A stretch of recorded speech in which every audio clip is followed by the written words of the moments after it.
Gelin sizi de Zeki Ofis'in yapay zeka otomasyon çözümleriyle tanıştıralım. İş yerinizde siz ve personeliniz günlük basit rutinlere mi boğuldunuz? WhatsApp, web chat mesajlarına 7/24 yetişmek imkansız bir hal mi aldı? Şirketinizin sosyal medya mesajlarına yetişemiyor musunuz? WhatsApp Business mesajlarınız susmuyor, 7/24 cevap mı vermek gerekiyor? Farklı dillerde işinize uygun müşterilere cevap verilmesi mi gerekiyor? İşte tüm bu işlerinizi Zeki Ofis'in yapay zeka çözümleri sizin için yapabilir. Gelin sizi de Zeki Ofis'in yapay zeka otomasyon çözümleriyle tanıştıralım. E-maillerinize otomatik cevap şablonları oluşturur. Siz sadece kontrol edip yollarsınız.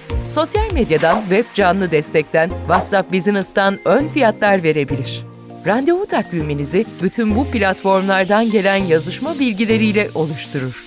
Bütün talepler, müşteri bilgileri, verilen fiyatlar ve geçmiş konuşmalar CRM'e veya Google Sheets'e aktarılır. İşinize özel yapay zeka otomasyon çözümleriniz için siz de Zeki Ofis'le iletişime geçebilirsiniz. www.zekioffice.com. Görüşmek üzere.